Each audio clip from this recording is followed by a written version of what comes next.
bonsoir à vous. Bonsoir à tous. Et consultante bien sûr sur la grande chaîne nationale française. C'est bien ça.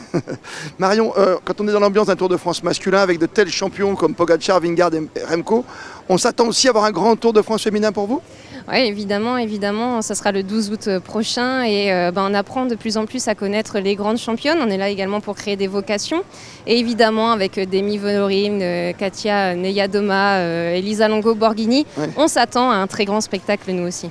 Vous avez l'impression que ça rentre enfin un petit peu dans les familles, cette compétition, grâce à la télévision et aux médias ? Dès la première édition, finalement, on a vu qu'on avait été adopté dans le quotidien des gens. Ce qui était vraiment la priorité, c'était de rester pendant les vacances des Français et qu'on ait nous aussi un vrai Tour de France, c'est-à-dire tous les codes qui vont avec, la caravane publicitaire, le fait que ce soit un spectacle gratuit, que tu viennes en famille, que tu viennes avec des amis, tu peux assister à un spectacle en plein air. Et évidemment, le côté sportif qui est juste incroyable. Moi, je commente du cyclisme féminin magnifique. Et masculin tout au long de l'année et on se régale. Vous avez tout connu parce que je me souviens de vous, vous étiez hôtesse, c'est vrai, sur le Tour de France. Vous avez franchi les échelons. Est-ce qu'un jour, vous y pensez, il n'a pas envie de prendre sa retraite, mais je ne sais pas si on a déjà posé la question, mais est-ce qu'un jour, pourquoi pas, allez, diriger les hommes ? C'est une question que je me pose pas, c'est vrai que tu fais bien de le signaler, mais je pense que j'ai le meilleur professeur à mes côtés parce que Christian est hyper bienveillant avec moi. Il m'apprend le métier de A à Z et c'est vrai que j'ai gravi les échelons parce que moi j'ai été cycliste professionnelle aussi.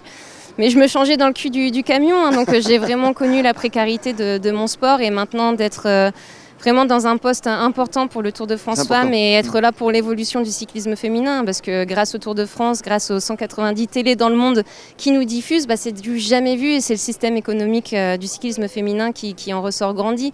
Donc venant de moi, avoir connu les galères que j'ai vécues, je suis hyper fière de pouvoir y contribuer. Il était beau ce Tour de France, même si votre mari n'était pas là.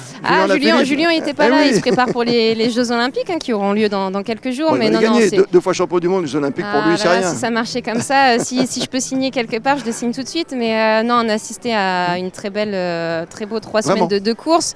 Tadej Pogacar qui était au-dessus de tout le monde, mais un grand coup de chapeau quand même à Jonas Vingegaard parce que j'ai assisté en direct à la chute et en parlant de Julien, c'est un peu les blessures similaires qu'il avait eues 3 ans auparavant. Donc je suis bien placée pour savoir que physiquement c'est dur, mais que mentalement également il y a du boulot derrière. Marion Rousse, l'an prochain, ça part de chez vous, le Tour de France homme déjà. Le Tour de France femme, on sait ? On sait, ça partira de Bretagne. Il y aura un jour de course en plus, ça passera à 9 jours de course. Bravo. Bien, on évolue. Merci Marion Rousse d'être venue jusqu'à Monaco pour nous. Aujourd'hui sur Monaco Info.